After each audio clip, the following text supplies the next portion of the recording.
Well, we're back. Level Up Grappling Podcast. You know where you are, you know what you're doing, and you know why you're listening. And today we have a guest that I have been dying to get on. You know his page, The History of BJJ. You read it, you follow it, and I'm sure you all have a ton of questions. And that's why we have Josh Simon on today. I'm extremely excited about this because I have a lot of questions and I'm intrigued. So, first things first, Josh, Yeah. welcome to the show. Thanks for having me. And let's get started. First, I want your superhero origin story. How did you get us into martial arts? Or how did you get into martial arts? You didn't get Sure. us, all of us, into martial arts. I Oh, apologize. Of course. Walk us through everything. Start from the beginning. How did you get to where you are today? And ultimately, I want to know what inspired you to put together, in my opinion, one of the best websites and one of the best pages on social media today. So Thanks. I start us appreciate it. from the beginning, my friend. Yeah, no, I'm sure that my story isn't too dissimilar from you guys in terms of the origin, right? So growing up as a child of the 80s, right? I missed some of the kung fu kind of movie era, Bruce Lee era, but I was really smack dab right in the middle of the Karate Kid and karate and the ninja thing, right? So that was the huge part of my childhood. So you had this whole interest in whatever we thought martial arts was, or whatever we thought fighting was, or what the martial arts culture was. I started taking Taekwondo as a kid, probably 7 years old, mid 80s, and kind of that was my introduction to the martial arts side, right? At the same time as that, obviously pro wrestling was massively huge when I was a kid, and Hulk Hogan and Ultimate Warrior and all that stuff. So that got me very interested in the pro wrestling side. So like both those things were kind of running around at the same time for me, right? So that kind of got my interest in combat, self defense, combat sports, or what I thought those things were, right? Because that's what we all kind of fed at the time. So I was going kind of through that. And then when I got to junior high school, eighth grade, I had the opportunity to join the wrestling team. And once again, being young and dumb, I was like, if I join the wrestling team, then I'm going to get picked to go be in a WWF for pro wrestling. That was like my avenue to get to be a pro wrestler. So like, okay, that makes sense. So I joined the wrestling team in eighth grade. And after the first practice, I realized that everything I saw in pro wrestling was a lie, right? And I never really looked at pro wrestling the same way again. But I stayed in wrestling junior high school and high school. Turns out my junior year in high school, I was in math class with another teammate of mine who was a senior. And he just, tapped me on the shoulder and said, look, dude, like a week ago on TV was this Ultimate Fighting Championship thing. It was UFC 1. And he's like, yeah, all these guys from different styles were fighting. I have the tape. Here's the tape. So I ended up seeing UFC 1 a week after it happened. And that really changed so much for me, right? I mean, I think it was a combination of, and I want to hear your guys' take. I'm sure you had similar stuff. We were told what real fighting was, what real martial Mm. arts were, what real fights looked like, and how they went down, right? But also, as we were getting through like kind of where I think pop culture was and where martial arts movies were, you had, Bloodsport, which you can argue was a remake of, Enter the Dragon, but, you had Mortal Kombat and Street Fighter and Tekken and all these other Virtua Fighter. So many different things were about style versus style and what style was the best and what style was better than the other style. Which style should you train in? There was just so much focus on that. It really intrigued me when I finally saw UFC and was completely different than what I thought, right? So I ended up watching UFC 1 through 6, in high school live, when they happened. And then after UFC 6, I went to college. I was in college in Philadelphia. I was raised in Connecticut before that. But I ended up just being very lucky that in Philadelphia, I was 18 years old. It's 1995. And it ended up being one of the only places in the entire world outside of Brazil you could train in jiu-jitsu, right? It was completely by luck. I kind of found it.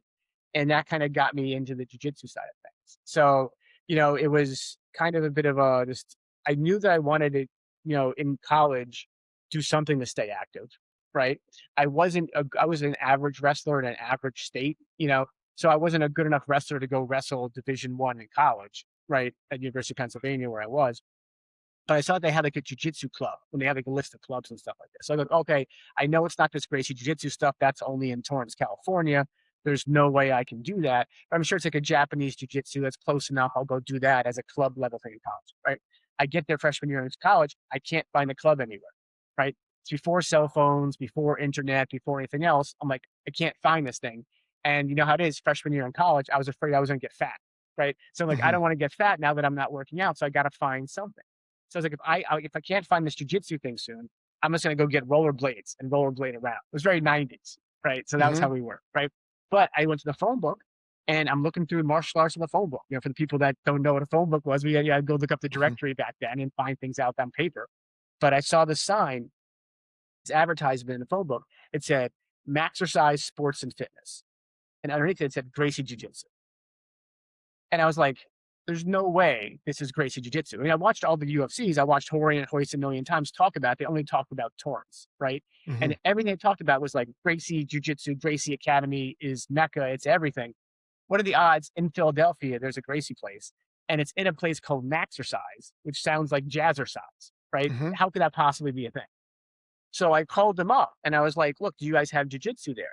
You know, and they're like, yes, we have Gracie Jiu-Jitsu. And I was like, look, I don't believe you. I don't care. You're lying. I was very rude to them, right? So, you know, I was very dismissive because I'm like, this is not real. This is like, it's a stolen valor. You know, BJJ cops saying people are frauds and saying this is the thing. So I go, fine, I'm gonna go down there, but I know it's not real jiu-jitsu. I go down there and I walk inside and I run into Steve Maxwell, right, who is the owner, of Maxercise.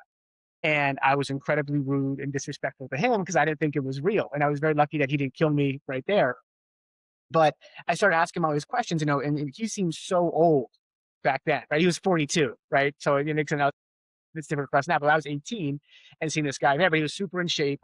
And I was like, do you guys have jiu-jitsu? He's like, yes, we train with the Gracies. I didn't believe him. I was like, well, what belt are you? And he goes, purple. I'm like, that's like a kid's belt, right? I didn't know anything about the belts in jiu-jitsu, but I was very dismissive that he's a purple belt, which at the time, he was one of the highest guys in the world, one of the highest Gracie students. So he took me into the back of the academy, and that's when I finally saw it, is he had this kind of room full of pictures. Him with Elio, him with Horler, him with Hoist, him with Horian handing him his purple belt. And that's when I kind of realized I was in the real deal and a real place, right? So that was kind of my start into the jiu-jitsu world there. So I can keep going from there, but I don't know. Does that make sense Please. so No, no, far? no, no. I wanna hear it all. Well, I wanna it's hear a, it it's a all. long story, but I'll try and keep it somewhat brief. So basically, I was at Maxercise for probably around 7 years or so. I did white, blue, purple there. And then, just like all our academies, we started having people split off and, academies started going different places and all sort of stuff. And then I started having life happen, marriage, kids, work, and I started stopping. So I stopped at purple belts for 3 years, two separate times. And then every time I would come back, dude, after 3 years off, it is not easy to come back. Right. And especially back then, remember, we can talk about more later on if you guys want, but like, for at least for us, like you were not allowed to lose to a lower belt. Like it was if you lose, don't come back ever was the kind of thing it was, right? So like take 3 years off, I come back in as purple, everyone's trying to kill me to try and make their bones off me, but like I'm just trying to get back into some kind of, shape and some kind of timing and stuff. That was very hard. So then I trained for another year. I stopped, took 3 years off again. And I was all staying around Philadelphia, different academies that were all kind of Maxercise academies or Maxercise offshoots, Balance Studios, High Level, a couple different places that were all kind of part of the same nucleus. So I did that. I finally, for the second 3 years off, I came back in again. My son started training. He was 5 years old. So I finally ended up at an academy called Delco, which once again was another Maxercise Balance offshoot. I stayed there. I started doing a lot more teaching there. I went from purple to brown, and I kind of got back into the groove. And then as soon as I did, then my company moved me to Switzerland. So I Uh-huh. had to start over again, change academies again, take a 6-month break again, and try and get back onto it, and go into a new academy as a new brown belt. With once again, everyone trying to kill me and do the whole thing. Now in Switzerland, there was no that whole time that we were under Maxercise and Balance and stuff. It was all kind of Umaita. So it was Horian and Hoist and Helson, and then eventually we broke off and it was very Helson centric stuff. So kind of like white to brown under Helson umbrella. I get to Geneva, there was no Umaita there. So I ended up joining Gracie Baja there, your Arujo school. So I went there. They really welcomed me with open arms, me and my son. It was really good. I was there for 3 years. And Igor was on Ultimate Fighter at the time. He was fighting in the UFC at the time. So I ended up teaching a lot of classes when he was out gone or he was training, in Geneva. So it was really kind of like, for me, I always say it's kind of my finishing school for teaching, spending a lot of time teaching. But it was a really crazy experience because I'm an American teaching Brazilian Jiu-Jitsu in Switzerland, right? And it's such an international city. I would teach in English, right? I'd have a student translate my English instruction to French, right? To most of the people there that were in French. But there was guys that were coming in daily for my classes from Italy, from Germany, from Austria. So there were guys being translating from the French, from the English to the French, from the French to the German. Some guy would ask a question in German, translate it back to French, go back to English. So it was a very different teaching experience to have everybody on the mat all at the same time, all speaking different languages, and then we have to translate back and forth through people. I ended up getting my black belt there in Geneva in 2014. I ended up having a major back issue back around that time frame. I had a major back surgery, and that ended up basically becoming the end of my like hard rolling career. Right, I Hmm. lost a lot of space in between my two vertebrae, L5S1. After that, 2015, a company moved me here to Ohio, where I am now. Okay. I ended up rejoining Helson's Association. So basically, Maxercise was one of the first academies in the US that was not a Gracie Academy. They started in 91. Hmm. I end up now rejoining, Helson's thing here. This ended up being one of the second like oldest academies in the US, which is called Gracie, Ohio, which opened in 92. So these are all Is academies that were out there. Yeah. Right. that's Robin Yeah, Rob Geisler's Giesler. Yep, academy? yep. It was Geisler, Jeff yeah, Hudson, and then Jeff kind of gave it over to Robin. So yeah. I've been lucky to be, directly affiliated with, two of the oldest continuously running academies, two of the initial academies, and two of the first academies, kind of with Americans kind of running. So I've been at Gracie, Ohio, now the last 10 years. I'm now currently a fifth degree black belt. When I rejoined with Helson, what he did was he had me. I'm IBJJF certified as part of the original thing. When I rejoined Helson, he had me like do his instructor's test with him. So I got my professor's certificate of Helson. And then Helson's the one that's been awarding me all my degrees. So like I said, I basically consider myself majority of my time has been spent, with Helson and Umaita, 3 years with Gracie Baja. But that's kind of overall my quick kind of walk through the origin of my history stuff, of the jiu-jitsu side. The history thing, right? Just to kind of touch on that briefly, I never thought I'd be writing about history. I never thought I'd be talking about these things. I never thought I'd be doing anything around this stuff, right? It ended up being I created a website because people are always asking me, oh, like, where do you teach or where do you train or how can I contact you or how can I train with you? So like, look, I'll put up a basic page and say, here's my contact information. Here's a contact form. Here's the classes I teach at Gracie, Ohio, so people know. So I did that. But you guys know for every single jiu-jitsu website, there's a section saying, what is jiu-jitsu or what's the history of jiu-jitsu, right? Everyone has the same Hmm. exact block that's this much text that says, oh, well, my Ada to Carlos, Carlos to Elio, poof, it's all done. The problem was I knew that wasn't the real history. And I couldn't bring myself to write that blurb that everybody else copy and pastes, right? So I go, look, I can't lie about what the history is. I'm not going to write 5,000 pages of history about what it is. So how do I try and be truthful about what history is, but not, make it so boring and inaccessible no one wants to see it, or make it so short that it's inaccurate? So I started writing these kind of short 2 4 page articles on the website. It's not really designed to even be a website of articles, right? Of kind of different Hmm. history and fighters and parts of history. And that's kind of how it started with me kind of writing about history.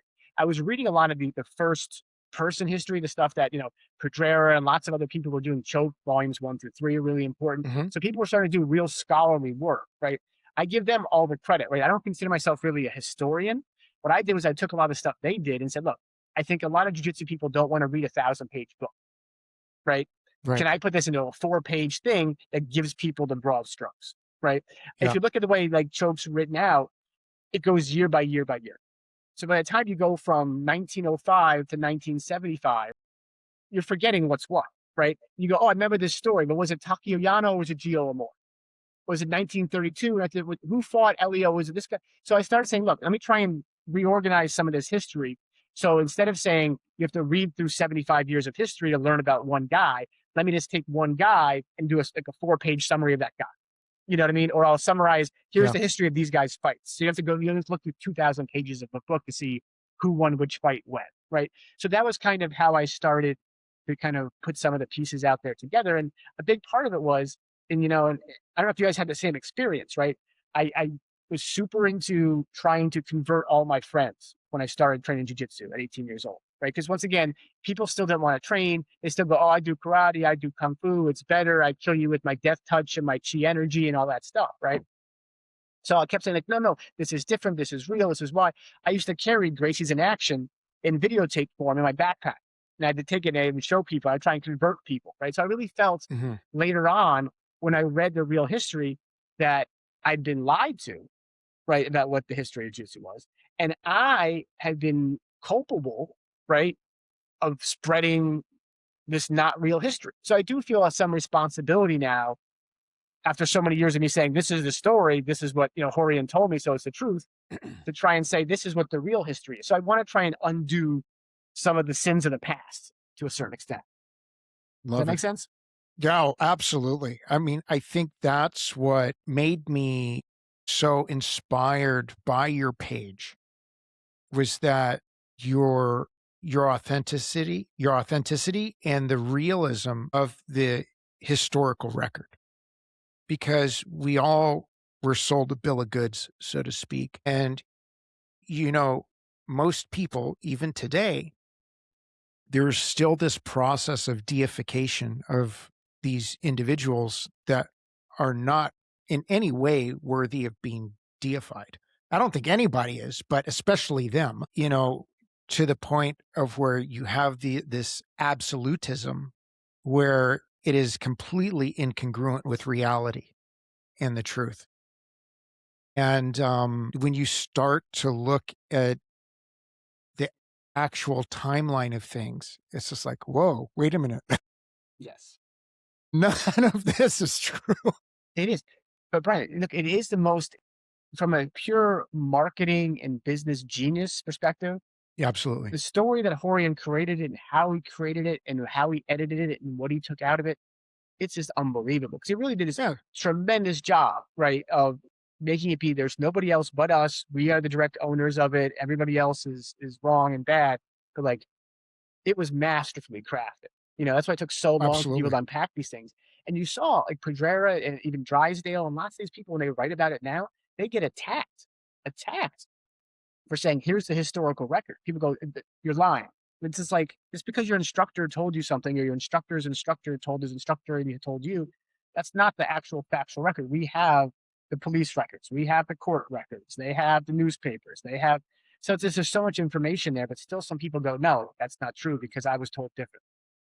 So Yeah. it's still a weird I thing. think I think one of those things are, and you kind of look at this through the art of manipulation. You don't start with a small lie. You create the biggest lie you absolutely can. I know. The Sell it to tragedy the though is it dumbest works. people you can Jujitsu find. works. You don't need to create all this other infomercial stuff because it Exactly. works. And that's the tragedy of it, right? Yeah, it does work. I think to create that sense of ownership as to why you have to create these magnificent stories. But I look at it with even a broader perspective in the sense that I believe everything is just a form of wrestling, right? It's all wrestling.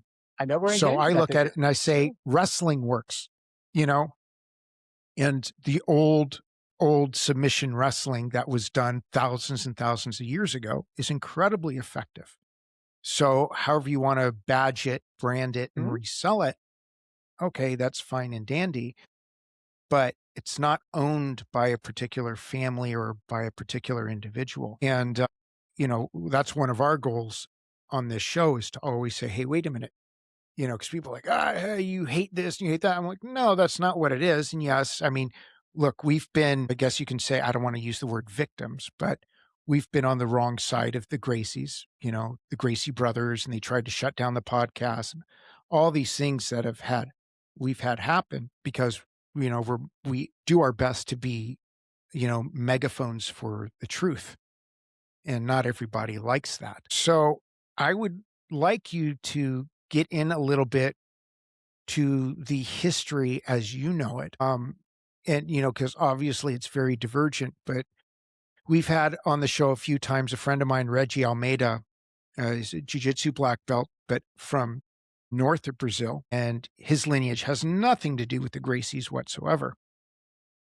And he told us the story of how when he first encountered the Gracies, because he heard all these stories thinking, am I going to suck so bad that these people are going to mop the floor with me? Then he gets there and he says like, oh, it's the same shit I already do, when he encountered them. So walk us through the timeline as you know it from the kind of like the Brazil days of, when the Japanese were coming over as sport ambassadors of judo. Walk us through Sure, sure. what you believe to be more accurate. Sure. I think the important part is we have to look at, what was the inciting incident, right? Mhm. And people go, oh, it's Japan, it's the samurai. The big thing that was the start of our story is called the Russo-Japanese War. Okay. So 1904, 1905, you have a war between the Russian Empire and Japan. Now, at the time, Russian Empire was a big deal, had tons of land, massive military, massive navy, massive global superpower. No one thought anything of Japan. This is before modern Japan. This was tiny little Japan, not a big player in anything, no real military for anything, none. So what happened was Russia needed to get ports, right? They had a lot of ports that were kind of up in Siberia, up in northern, area, the Baltic Strait, Strait, oh the hell up there. But what happened was because they would freeze, the ports would freeze in the wintertime, the Russians wanted to try and take control of ports further down south so they can ship and control trade and travel throughout the year. So they started a war with Japan. And the idea was this was absolutely 100% chance that, Russia was going to win because they outnumbered them. They were this global superpower that has massive navy. Turns out Japan won almost every single battle and won very quickly and pushed back the Russians and they won the war, right?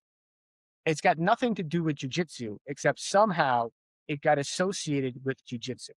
Now, we don't know exactly how, right? There was a lot of worldwide interest in how Japan was able to beat this superpower. Now, you'll see some parts of our story you guys can relate to, which is a small, weaker entity defeats a big, stronger entity through technique, right? So as people started saying, well, how could Japan do this? Somehow, and we don't know how, somebody said jujitsu. Now, we don't know exactly who started this or how it started. My guess is potentially through loss in translation and mistranslation, misinterpretation, some Japanese military officer or government official said, oh, it was the spirit of the samurai, the spirit, the warrior spirit, something along that line, maybe. But there was no jujitsu fights on the boats as the guys were having naval battles, right? But this caused worldwide interest in what is jujitsu and how it helped them defeat the Russian Empire, and how can I learn this superpower of jujitsu? So this became a huge driving force around the world, right? So there's books and articles written all over, South America, North America, Europe, all about this, and people wanting to see and learn jujitsu. Just like we have today, there were people that didn't know anything about jujitsu who started putting out books saying, I will teach you jujitsu, and here's the techniques of jujitsu. So there's a handful of books from the early 1900s that are they're not judo techniques, they're not traditional jiu-jitsu techniques. People are talking about the history and the story of jiu-jitsu, and it's all not tied to the Japanese record whatsoever. So you have this kind of weird thing, people filling this void of supply and demand, which we would see later on too, right? But then, as you guys know, we have Kano with judo, and he wanted to go spread judo and have people learn judo. So he sends out people, including Maeda, shortly after this war, to the US, around the world, to start teaching judo, demonstrating judo, that kind of stuff. People are not interested in seeing judo. They're interested in seeing jujitsu, which is why we see some of the guys in judo that left said, no, I'm a judo guy. I'm teaching judo. If no one shows up to my demonstration, I'm still honoring the Kodokan. I'm teaching judo. Other guys go, I want to make some money. I want to have people show up. I'm teaching jujitsu, even though they really weren't jujitsu guys. They were Kodokan judo guys. So this is how we get in this whole weird thing about who was a judo guy and who was a jiu-jitsu guy, and why did they call it jiu-jitsu if it was a judo guy. A lot of it was this marketing thing. People wanted to see one, they didn't want to see the other, right? Where a lot of people get part of the story wrong is they go, Maeda was the only person that went to Brazil. He was the only person that didn't. No, there was lots of other Japanese guys that were going all over the place, including Brazil, including the same time, and including even before Maeda, right? So if you're talking about some of the important people, other names that were important, Soshihiro Satake, right? Gio Amori, Takio Yano, the Ono brothers. There's lots of these Japanese guys that were mostly Kodokan Judo guys. Some were traditional jiu-jitsu guys that came down there and did exactly the same thing Maeda did, right? So that was a big part of it, right? Is that it's not just one person came to, Brazil. I think a big part of it was that Corian wanted to say like there was this single structure and I have the mandate to this single lineage kind of thing, right? But it's not like that. There was lots of people that were around. There were lots of academies around. They had lots of Brazilian students around, right? So I think that's the first part is that was not a new thing, right? Now when you start looking and say, okay, wait, it's broader than this, right? There was half a dozen guys that were doing exactly what Maeda did. Like they all taught Brazilians. These other Brazilians then competed and taught and had academies. Okay, wait, now the Gracie single linear thing is not as important or as special or as unique, right? When we go the next level down, we go, oh, well, Carlos learned from Maeda. As you guys know, the question is, did he, right? We know that there was parts of the story that were intentionally omitted, right? Whether it was omitted because of keeping the story simple and easy for people to remember, or it was, hey, we want to remove anybody else that can claim ownership of jiu-jitsu besides us. We don't know. But we know that Jacinto Ferro, right, was really the number one guy at Maeda's academy. He was a Brazilian, right? He was considered the assistant instructor. He was the guy that ran the academy when Maeda was off doing challenge matches and doing seminars and travel. We don't know exactly how much Carlos was at the academy, but we don't know how much he actually trained with Maeda and how much he trained with Jacinto Ferro. Now, some people want to go as far as saying, oh, he never met Maeda, he never trained with Maeda. There's no way for us to know, right? But we do know when Carlos was there, Maeda, he was kind of name of the academy, but a lot of day-to-day stuff was Ferro. So he probably was more under Ferro than he was under Maeda, right? Then turns out we go, okay, fast forward the story, the Gracies open up the Gracie Academy. It's not the story, right? What really happened was the Gracies went from Belém to down to Rio and were not involved in jiu-jitsu. And then it was another senior student from Maeda's academy who was a peer but senior to Carlos, said, I'm going to go teach. And I have this contract to go teach the police in Minas Gerais. It's 1928. Carlos, who wasn't working in jiu-jitsu at the time, was in Rio, said, hey, you come, he said to Carlos, you come be my assistant and we'll go teach. So that's the first time the Gracies taught professionally was 1928, not 1925. This guy's Donato Perez. Donato Perez then opens up what becomes the Gracie Academy in 1930. And he has Carlos and George as his assistant instructors underneath him. Eventually, Donato leaves. It becomes the Gracie Academy. Same building, same place, same address. So, like I said, there's this part of the story where there's more Japanese guys running around teaching and competing and doing challenges and doing this stuff, affecting a lot of Brazilians. And there are other Brazilians that were there doing competing and teaching and training and taught the Gracies. So I think that's kind of the parts people got to keep in mind is that it's not just this one line, boop, boop, boop, boop, boop, right? The Mhm. last piece of the story that you have to talk about, right, is that if you especially come from the Umaita side, you go, Elio never trained with Carlos. He never learned anything. He was sickly. He was weak. He couldn't do anything, but he sat there and he magically changed jiu-jitsu in his head and made jiu-jitsu perfect. And that's why jiu-jitsu is perfect, right? When you start going through Elio, and I posted a lot of the pictures you mentioned on the page and these things, you know, Elio was jacked when he was young. Yeah. He was Yeah. that dude was ripped. He was a coxswain, for rowing thing. He competed in swimming. There's no part, it was never mentioned in the story till way, way, way later when Horian got involved about any medical ailments or Elio not being able to do stuff. But there's lots of pictures with Elio with his shirt off, and he is massively ripped, super in shape. This idea that he would have somehow created something that was different in his head really wasn't a thing, right? It was really, there was jujitsu. They were competing against jujitsu guys. We always go, oh, we think that Elio was having all these hundreds and hundreds of fights. Well, who was he fighting against? He was fighting against other Japanese and other Brazilian guys that were doing jujitsu. So there was lots of these guys that were doing the same stuff, at this period of time in the 1920s, 1930s. It's not just this one person, one academy, one banner that was doing it. Hopefully I'm not rambling too much, but those are kind of some of the parts of the beginning part of the story that people need to realize it's broader and messier than you think it is.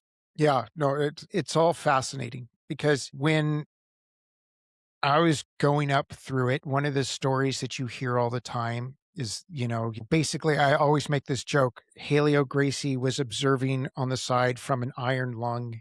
And he said, and he's gone on record to say, I invented all of this. Okay, no, you didn't invent anything. And then, they try to, you look at over time, and I know Robert Drysdale, who, I'm going to have him back on the show again. He talks about, when have you ever seen a group of people find ways to win by constantly changing the rules and then saying, well, I lost, but I didn't lose. I actually won the match because technically Yes, I didn't tap. the pure victory. No, but this is one of the things that shaped what jujitsu as we know it when we started is that people go, I remember Horian always saying, well, it's the ultimate self-defense. It's the ultimate. It wasn't, right? As Drysdale talks about, it was originally shaped to be the best style for one-on-one professional ring fighting, in these different contexts. And there's no multiple attacker, there's no weapons, there's no this and that. So that's one piece. But then, yes, the reason why we don't do takedowns traditionally in jiu-jitsu is not because of any reason other than the Gracies were losing, right, matches to the Japanese judo players. So instead of saying, look, we need to get better at our takedowns, they go, we're going to get rid of takedowns. Keeps you winning. They started losing to leg locks. The Gracies were doing leg locks. I have articles where the Gracies said how great leg locks were, right? They did leg locks, they did heel hooks, they did these different things. But then they started losing the leg locks. So instead of saying, we got to up our leg lock defense and our leg lock counters and our leg lock game, they go, we're going to get rid of leg locks. So over time, this is one of the dangers, I think, in jiu-jitsu, right? As you start saying, let's take things out. I don't want to become like a taekwondo. I don't want to become like the karate or kung fu. We go, you can't do this, you can't do this, you can't do this. Because over Mhm. time, you lose this knowledge and then you get less and less effective. And then when you get into a street situation, right? It doesn't matter that you don't know something. You got to know it then, right? So that's a big part of it is what shaped jiu-jitsu. We always told different stories of why, we didn't do this or we didn't do that. No, the reason was there was a competitive disadvantage that they had. And by changing the rules, that helps out. Yeah, it's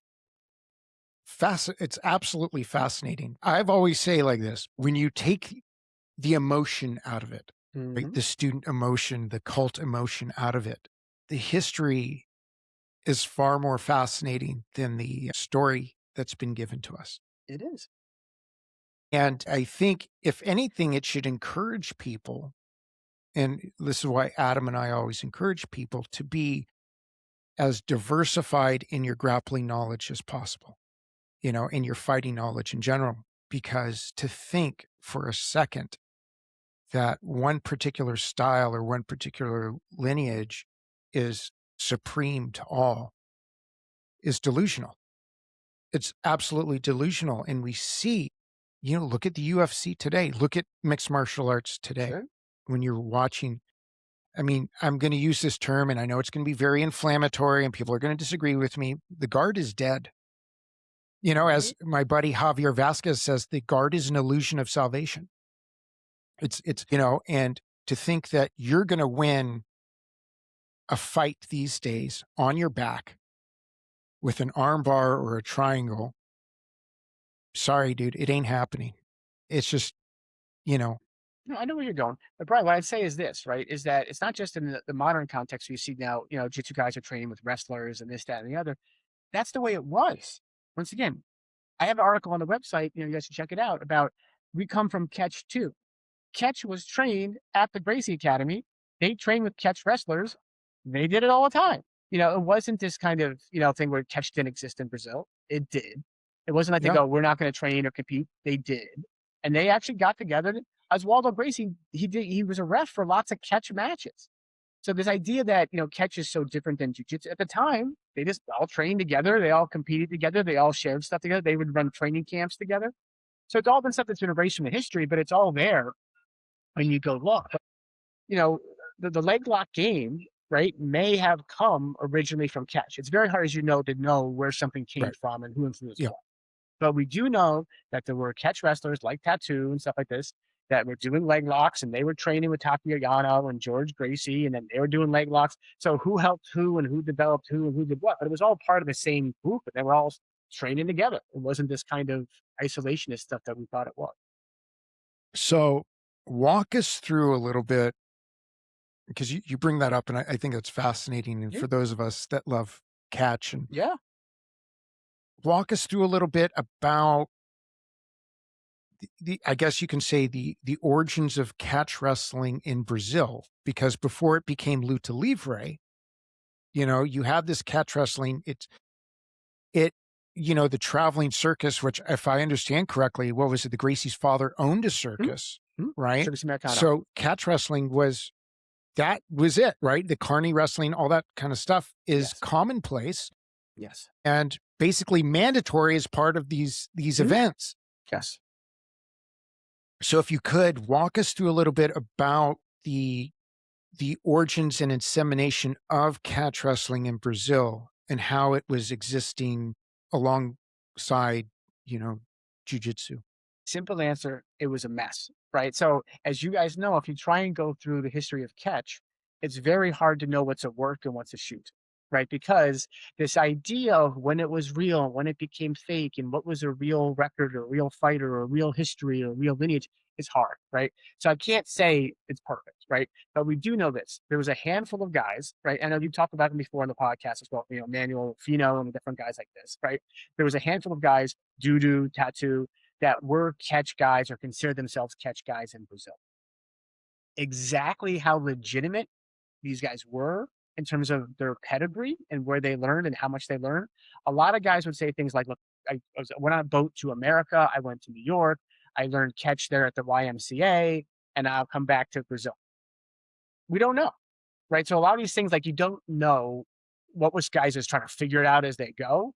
What was guys that really did have some degree. Some guys, one guy went to the Navy and he was kind of traveled around the Navy. We did some stuff in Europe, but like how competitive it was and how hard you don't know, right? But there were guys that were in Brazil that had some degree of exposure to no, it was nothing to do with judo or jiu-jitsu. It was definitely a more of a submission wrestling, catch wrestling background. And they competed in no-gi events all the time with full-on submissions and normal stuff like that.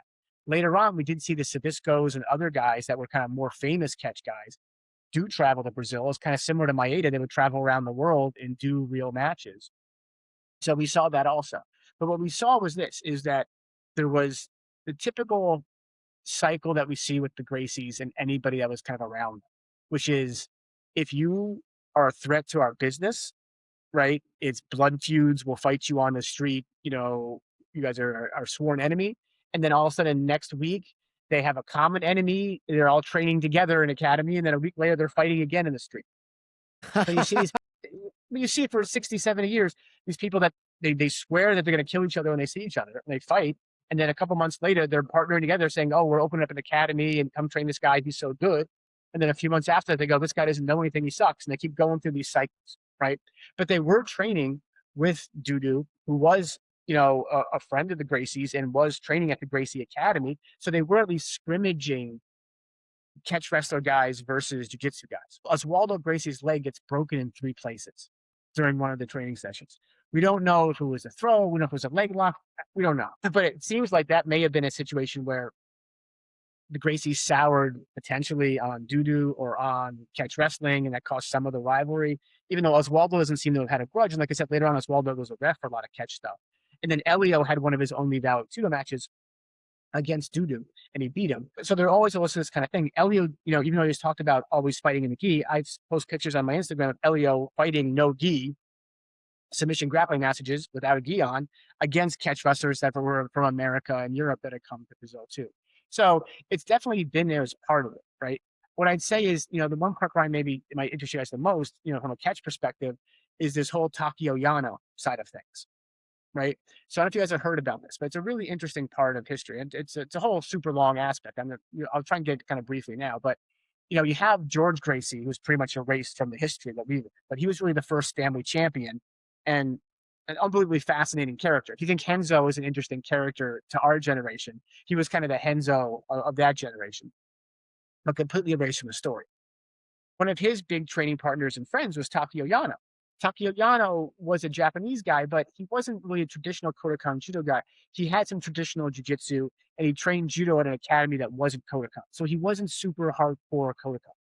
So he was into the pro wrestling, he was into the promotion. Him and George is generally accepted would do works, which is kind of one of the reasons why Carlos and Elio came out against George, one of the many reasons. But they would travel around, and it was an incredible cross pollination of George and Takio Yano helping each other and developing what we consider to be Brazilian Jiu Jitsu. And there's lots of lineages that are not Carlos or Elio lineages in Brazil that are actually Takio Yano, George Gracie lineages. But as part of this, Takio Yano is credited with the guy as the guy that taught Brazilians heel hooks. Now, is he the first person to do them? Did he learn them in traditional Japanese jiu-jitsu? Did he learn them from a catch guy? We don't know. But even Gomez, Euclides Pereira, Carlson, Gracie all said, oh, yeah, we learned from Takio Yano, or a guy that learned from Takio Yano how to do a heel hook. Takio Yano not only was friends with George Gracie, he was also friends with Tatu, who's considered the creator of Luta Libre. So did Tatu teach heel hooks to Takio Yano, who taught him to the Gracies, who then put him in jiu-jitsu? Did Takio Yano teach him to Tatu, who then created? We don't know, but there's this kind of this nexus of George Gracie, Takio Yano, Tatu coming together to create whatever we consider to be, to your point, this complete grappling system, right? Gi, no gi, full body submissions, leg locks, the whole deal. So there's a whole thing that kind of comes together that we don't know much about, but everyone kind of points back to those three as having a tremendous influence, but no one talks about any of those three. Okay, I have That two makes sense? questions. Yep. Yeah, absolutely. It's so fascinating. I mean, okay, so question number one. Hit me. I don't know if you would call it an evolution or maybe an evolution. The evolution of what we would call catch wrestling into luta livre in Yeah. Brazil. I guess what sparked that, what inspired that, and what would you, as a historian, what would you characterize the differences to be? Yeah. And once again, it's nebulous. So the big thing is, and maybe I don't know if you want to, you can put up, or at least we can put it on. I have pictures on the website of Tattoo. His name is Euclides Hata. His nickname Tattoo is Armadillo. He's this gigantic guy. So he was really a superstar of this era. And he did, real deal shoot matches, but he was kind of the face of it, right? He was big, he was strong, he was charismatic, and I think that really got people interested in seeing whatever he did, right? Now, to your point, how legitimate and how much catch should these guys have versus jujitsu versus straight wrestling? It was a question, right? But you have this group that started doing this, right? Lucha Libre starts that way. But then it kind of goes silent for a while. And we don't see a lot happening with the Lucha Libre guys or no gi or catch anywhere in Brazil. Whether it has to do with, the World War, other things happening, we just don't see a lot of stuff happening in any historical record. And out of nowhere, we see a new lineage form called the Bruno Sila lineage. Coming out of that are all the guys that we saw in Lucha Libre when you and I were coming up. Your Eugenio Taddeo, right? Your Hugo Duarte, all these guys came out of that side of things. Nelson Maya, the guys that fought the Jiu-Jitsu versus Lucha Libre challenge matches. So this other lineage kind of came up starting in the 70s, but there wasn't a lot happening between the 40s and the 70s, which we don't know a lot about that part. So it's kind of this gray area where it kind of went underground or it wasn't very popular. We don't know, but there wasn't a lot going on in that space. We know that there's not a big Brazilian competitive wrestling tradition, right? Freestyle and Greco-Roman is not a big thing there compared to other countries. No gi competitions, there wasn't a lot of stuff going on in that, 40s to 70s thing. When I started in 95, and I know you guys were around that, like there started to be some no gi stuff even before Abu Dhabi, but it was rare. So I don't know. There was a period of time where you kind of just went underground and it wasn't a lot of history of it. We don't know. How much was it a single lineage that guys kept alive? How much was guys that stopped doing it? And then when they started grappling again, they kind of figured it out on their own. I don't know. Yeah, that's interesting. It's just a weird time. Okay, so one controversial point. Only one. You probably covered a whole bunch just in this conversation. One that I want to point out where I'm curious in terms of how it started to evolve the rivalry is the Gracies versus Rufino dos Santos. A lot of people to this day still do not know about. I was literally about to bring that up, Brian. Literally situation. Just about to say that same thing. Good. Yeah, so like I said, he was one of the catch guys, one of the three that kind of was the big start of that. But I told you, what did he do? He was a business threat to the Gracies, and he publicly said, "You guys don't know jujitsu. You guys don't know how to fight. You guys aren't good." That's all it takes, right? And that we saw it over and over again. If you were any kind of threat to the business model, or you publicly said anything bad about them, that was it. So that was Carlos's only match, right? So there's a question about Carlos had these kind of exhibition matches with Gio Amor, but we don't consider those in our group of historical type people to be considered really like legit matches. But it was a real match versus Rufino. So I think Carlos really thought it'd be easy, no problem. I'm training jiu-jitsu. I can beat a guy. I can do this. But Rufino was a strong man, not strong man, but he competed like in strong man type circus type stuff, and did catch, and was a real tough dude. And Carlos couldn't beat him, and then Carlos had basically ended up walking out of the match, right? So it became a situation where that's where Carlos never really fought again. But like it became a thing where he would continue to like taunt the Gracies, like you guys are afraid to face me, you guys aren't good enough, and that's a big part of it. You know what I mean? There wasn't this big stable of fighters that, to your point, would kind of keep this kind of thing going on forever. But people do point back to that as being kind of the original point of them being against, catch or lucha libre or whatever, and that being a thing.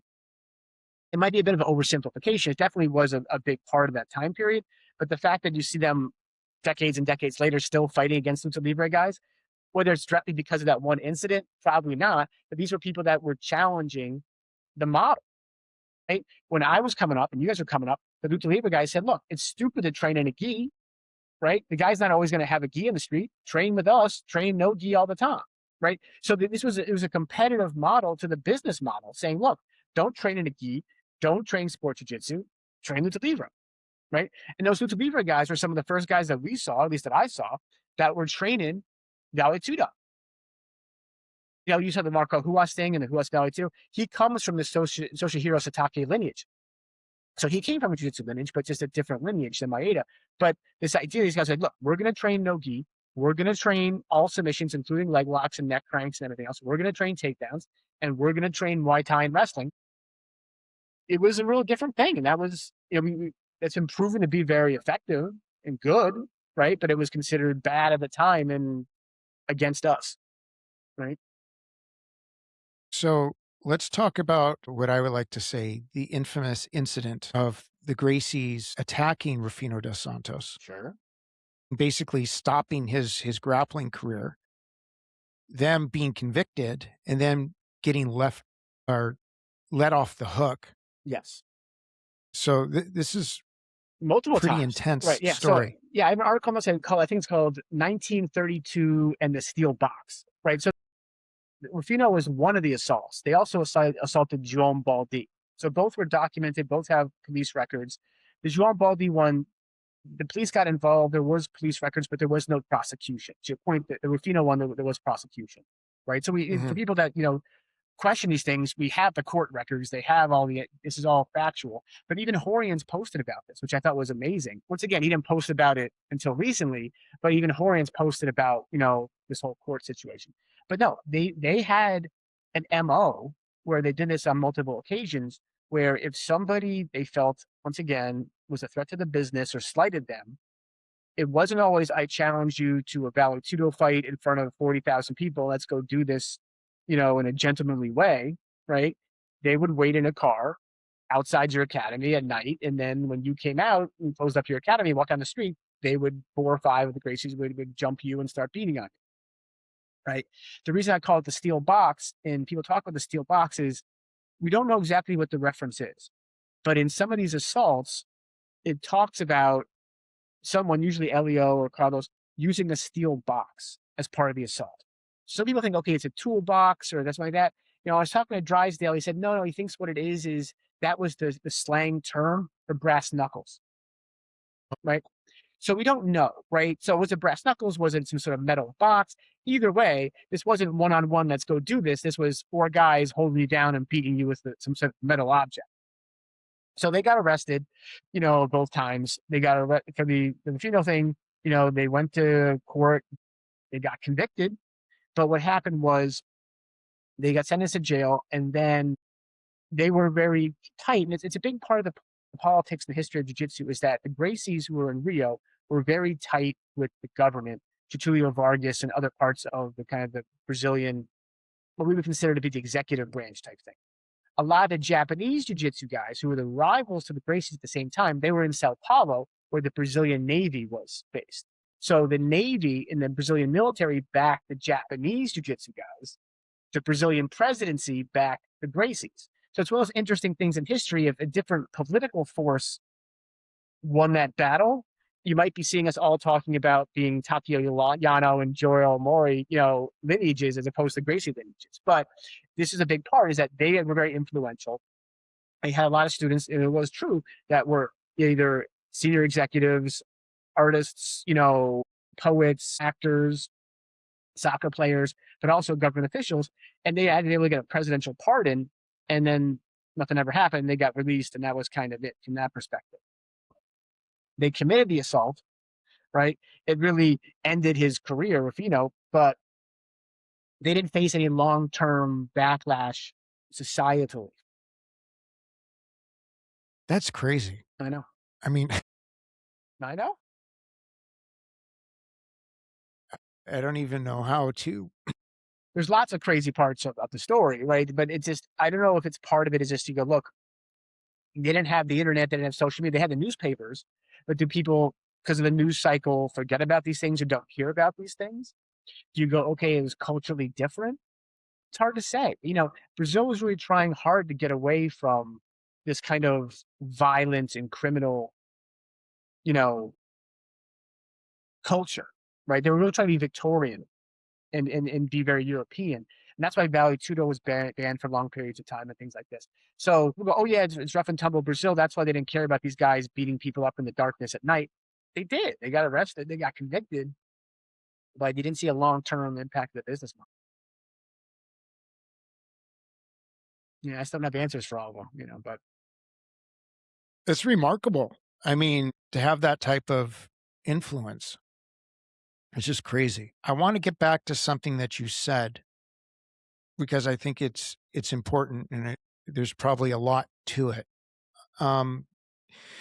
The erasure, so to speak, of George Gracie sure. from the family history, so to speak. What sparked that? And what was George Gracie doing, I guess you can say, before, during, and after the excommunication? Yeah, no. I usually say he's my favorite Gracie, right? So definitely, if you guys haven't, gone in depth into it, I have a lot of information on our website. There's a lot of good pieces there, right? The simple answer is this: he was erased for a few different reasons, right? He was erased at the time for doing exactly what all the Gracie enemies did. What did he do? He went against the business.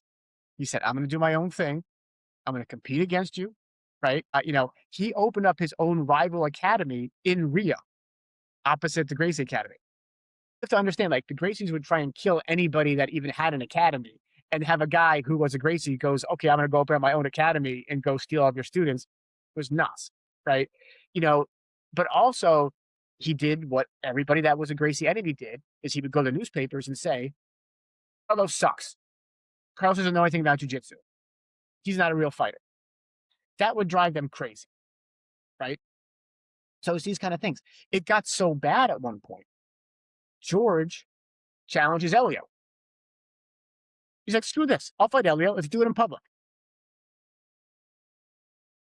So I'm telling you, it got bad, right? But just like I said, everything else before, there were cycles. So they would do that, and a couple months later, they'd all be together, doing something together. Everyone's loving each other.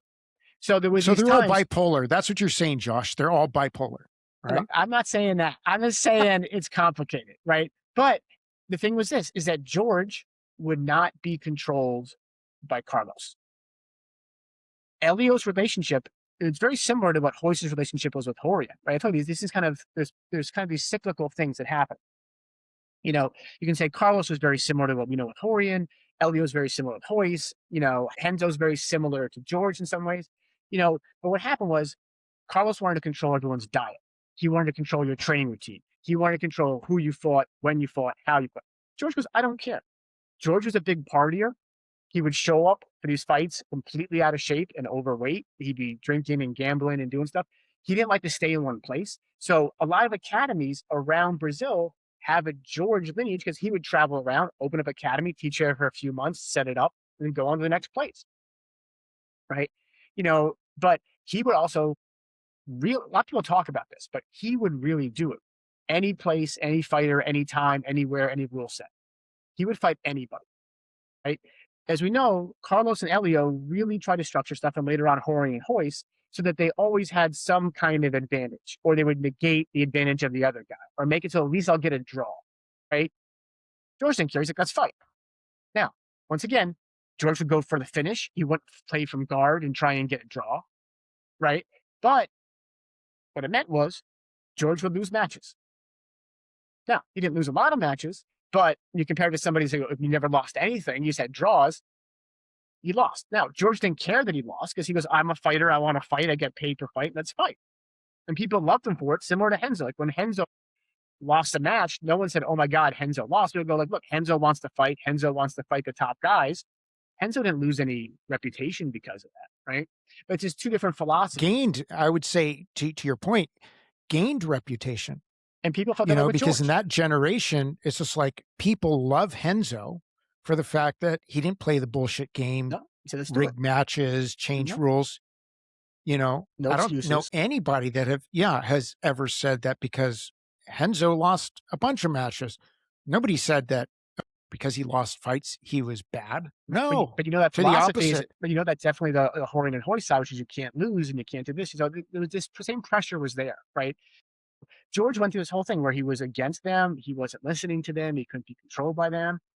And he was better, right? By all accounts, George was the first family champion, right? But he gets erased. So to your point, he kind of did his own thing. He left. He's excommunicated. He tried starting his own fight leagues. He tried doing this. He had academies. He moved around. Him and Takio Yano had this partnership. But basically, he died a little bit before UFC 1. But I always said, I said in the article, like, I really wish he would have, been able to see UFC 1. That's one of the guys that he really lived this lifestyle that we talk about. You know what I mean? Of like saying, look, I think I'm the best. I think I can do this. I'm ready. I'm going to go fight. Give me any fighter you want. He really did that. So in a time when a lot of people didn't do that, that was really George's whole MO. That's so wild. Fascinating guy. I mean, it also reminds me of, when people say, well, how come Hickson wasn't in UFC 1? And there's that story of, well, because Horion couldn't control him. Look, I think that everyone can talk about, for everything we talk about today, whether there's no leg locks, there's no takedowns, there's 3 or 4 stories for every single thing, right? And a lot of them make some degree of sense. You go, oh, that makes some degree of sense. People say, oh, Hickson wasn't in UFC 1 because he's too physically imposing and much better to have Hoist or this or that. But no, you're correct. It's basically accepted by all of us. The real reason is Horion wanted to be able to control the whole situation. If Hickson had won UFC 1, it'd be a very, very different situation. You know what I mean? Mm-hmm. Can you imagine that? That's basically, Horion wanted to control the entire supply of jiu-jitsu in America and the world, right? If you have Hickson saying, I'm my own man, I'm going to have my own academy, I'm going to have my own fights, I'm going to do my own seminars, I'm going to do my own instructionals, how can Horion make money off that? Not. Can't. Yeah. So that's really, in my opinion, the biggest factor, yeah.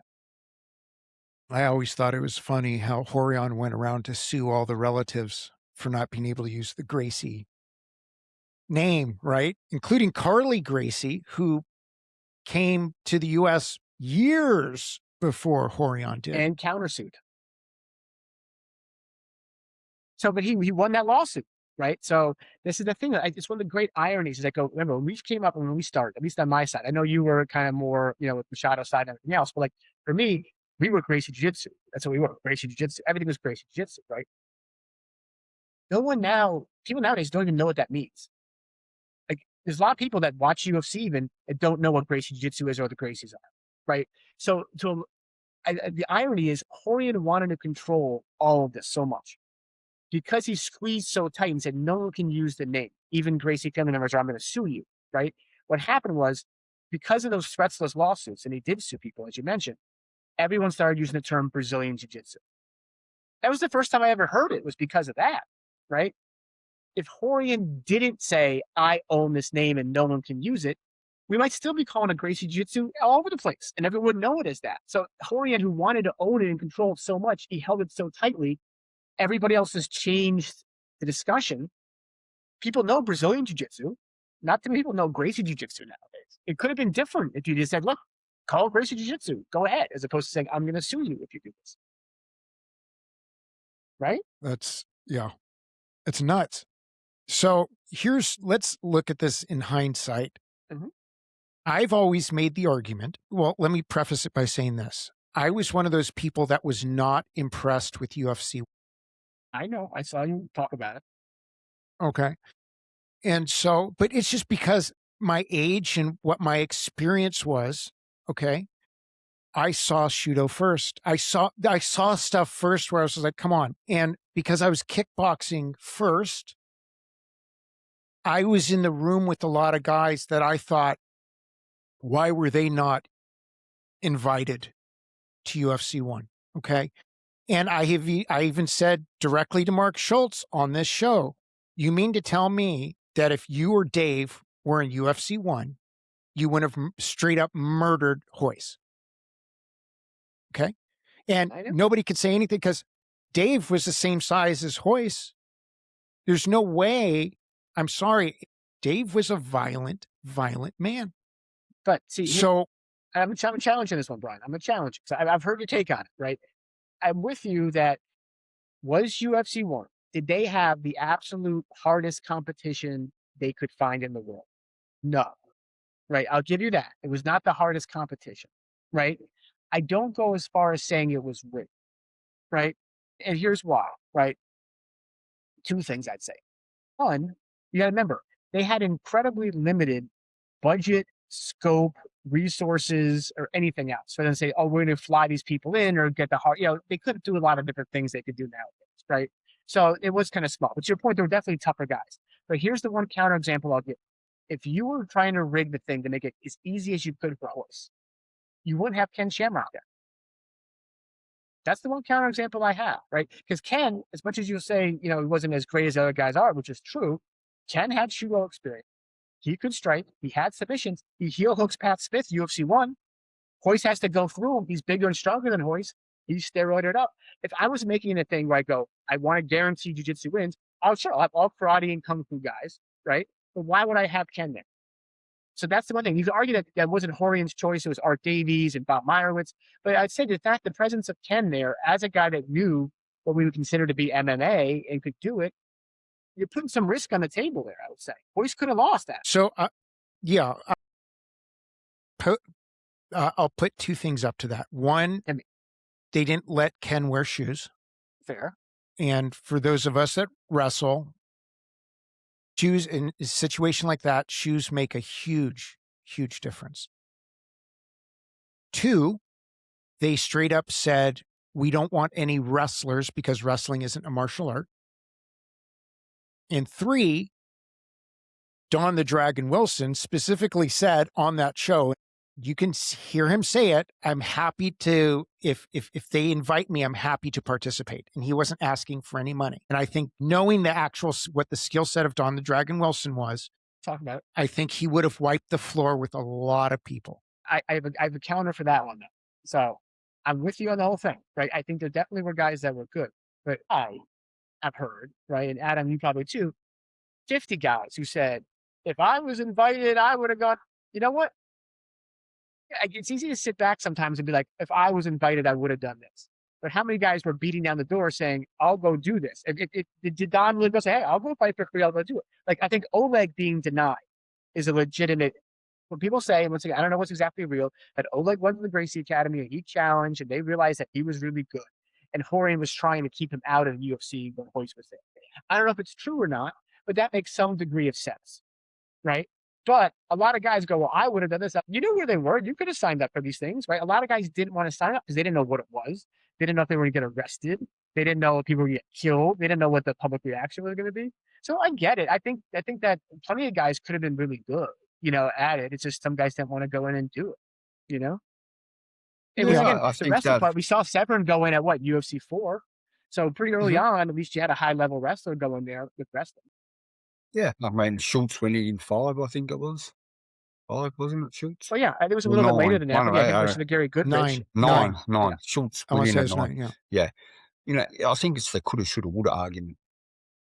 Yeah, You it know, can be. I I think could these have, I legitimate should have, I ones. would have. It's all Yeah. kind of irrelevant. I mean, I wasn't there.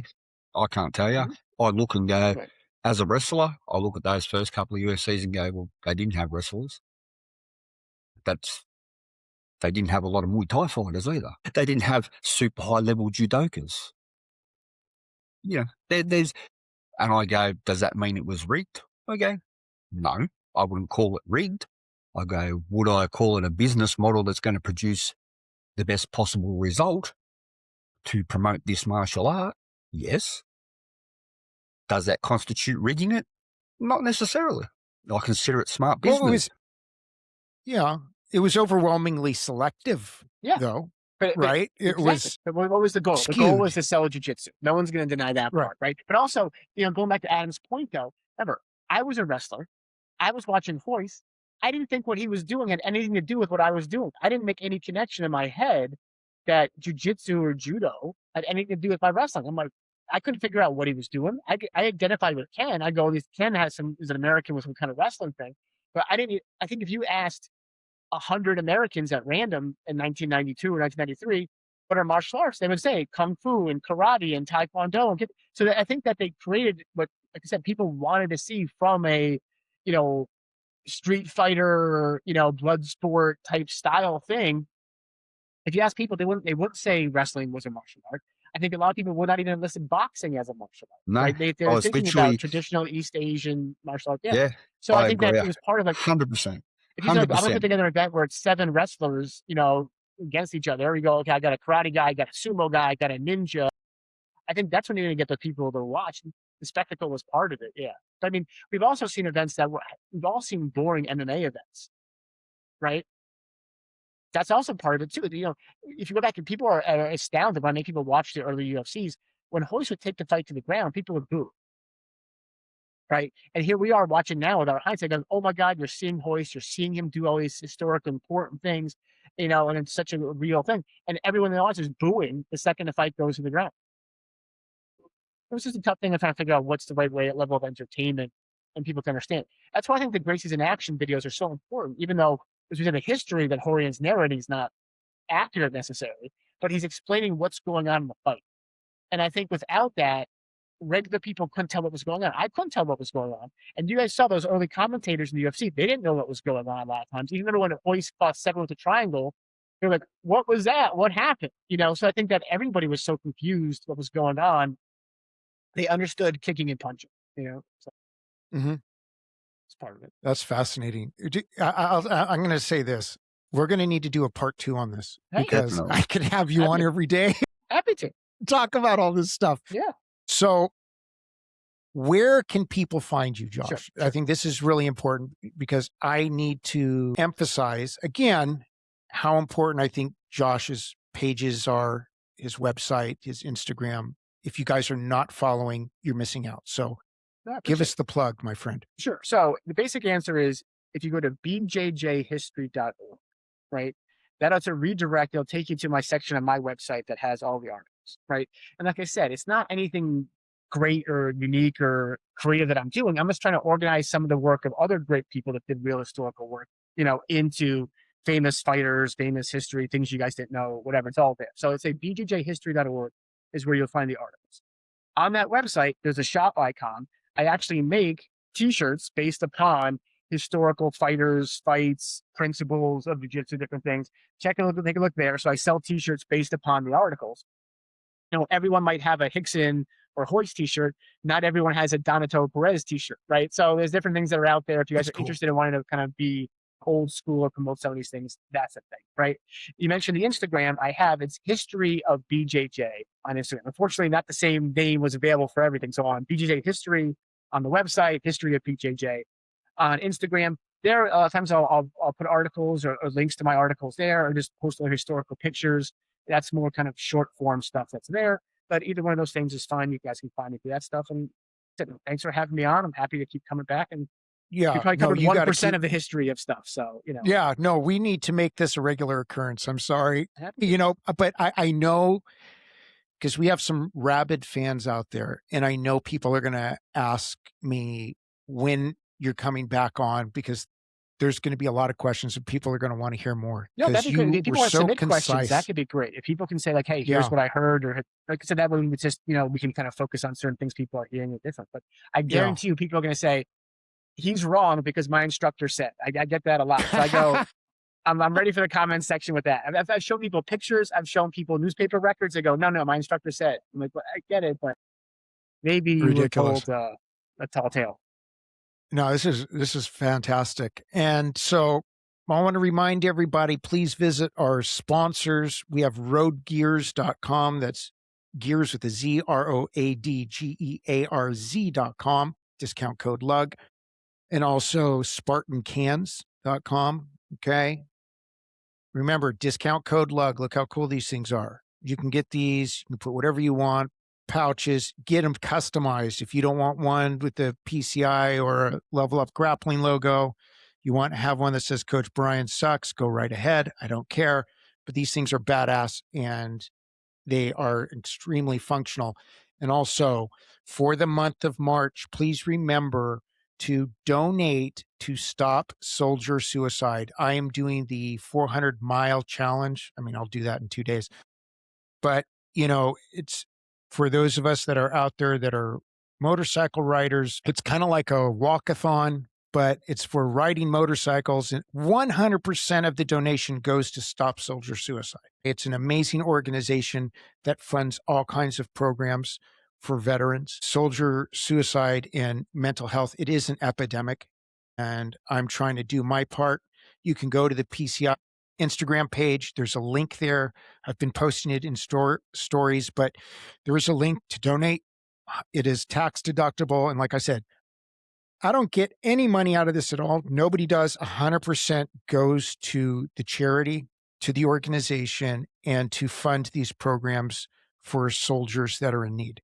Okay, so I beg you, please, to donate. I don't care if it's $1, $5, whatever. Please donate. It's for an amazing cause and very, very important. Josh, you were amazing.